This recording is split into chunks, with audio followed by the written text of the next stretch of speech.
Assalamualaikum warahmatullahi wabarakatuh.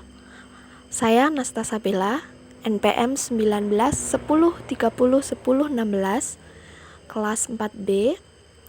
Di sini dalam kesempatan kali ini mari kita belajar psikolinguistik tentang cara manusia memahami ujaran. Langsung saja. Yang pertama ada pengertian. Proses memahami ujaran adalah pemahaman makna yang bermula dari bunyi bahasa yang dikeluarkan oleh pembicara dan pendengar menggantikannya dengan makna. Dalam memahami tuturan, sebenarnya telah terjadi proses mental dalam diri pendengar.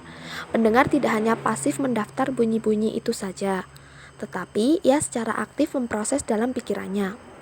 Tuturan itu ada yang mudah dipahami dan ada yang sulit dipahami. Tuturan itu sulit bagi pendengar apabila tuturan itu tidak sesuai dengan harapan kebahasaannya dan jauh dari batas psikologis tertentu. Lalu selanjutnya ada komprehensi manusia. Dari sudut pandang ilmu psikolinguistik, ada dua macam komprehensi. Yang pertama, komprehensi yang berkaitan dengan pemahaman terhadap ujaran. Yang kedua, komprehensi yang berkaitan dengan tindakan yang dilakukan setelah mendengar suatu ujaran. Untuk yang pertama itu, komprehensi adalah suatu proses di mana pendengar mempersepsi bunyi yang dikeluarkan pembicara, atau komprehensi dapat dikatakan sebagai pembentuk makna dan bunyi. Setelah pemahaman itu terjadi, pendengar menentukan apakah ada tindakan yang perlu dilakukan sesuai dengan apa yang dipahami. Untuk yang selanjutnya, ada komprehensi yang berkaitan dengan cara manusia memahami ujaran. Itu dipengaruhi oleh beberapa faktor. Yang pertama itu ada struktur lahir dan struktur batin. Setiap ujaran pasti terdiri atas bentuk dan isi.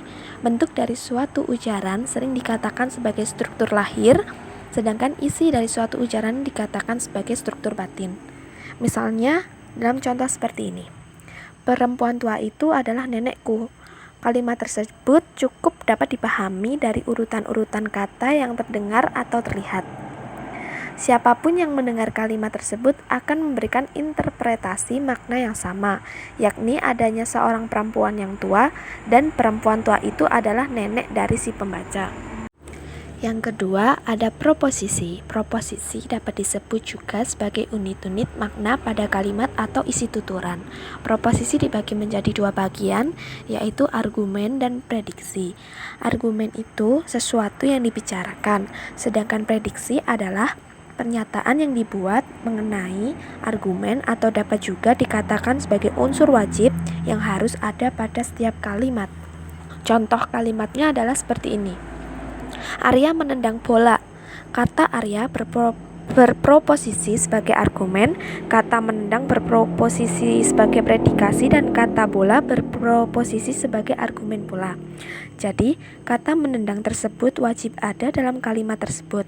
Karena jika tidak ada, maka kalimat tersebut tidak akan memiliki makna. Ketiga, ada konstituen sebagai realitas psikologis. Konstituen merupakan suatu fenomena psikologis. Misalnya pada kalimat besok kita akan melihat gerhana matahari.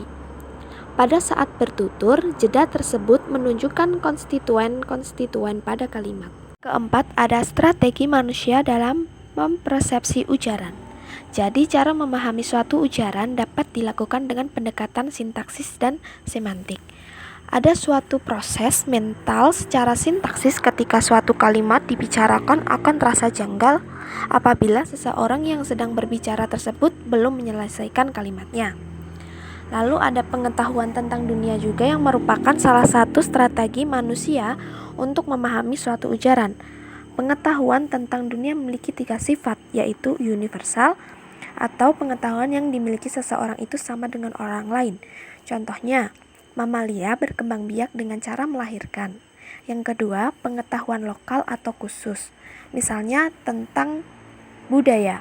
Dan yang ketiga, pengetahuan yang bersifat aksidental, yaitu berkaitan dengan peristiwa yang pernah terjadi pada suatu masa. Kelima, ada ambiguitas. Ambiguitas dapat dibedakan menjadi ambiguitas leksikal dan ambiguitas gramatikal. Ambiguitas leksikal adalah ambiguitas yang disebabkan pemakaian bentuk leksikal. Misalnya pada frasa ini. Ini bisa yang dimaksud dalam kalimat tersebut apakah bisa racun ataukah bisa dapat. Sedangkan ambiguitas gramatikal adalah ambiguitas yang disebabkan pemakaian struktur kalimat tertentu. Misalnya pada kalimat pengusaha wanita itu kaya. Dan yang terakhir adalah penyimpanan kata. Kita dapat berbicara dengan orang lain karena kosakata dari bahasa yang kita pakai sudah tersimpan di dalam kamus mental kita. Nah, mungkin itu saja yang bisa saya sampaikan tentang materi psikolinguistik, cara manusia memahami ujaran. Semoga apa yang saya sampaikan ini dapat menambah pemahaman Anda tentang materi psikolinguistik, cara manusia memahami ujaran. Sekian dari saya. Wassalamualaikum warahmatullahi wabarakatuh.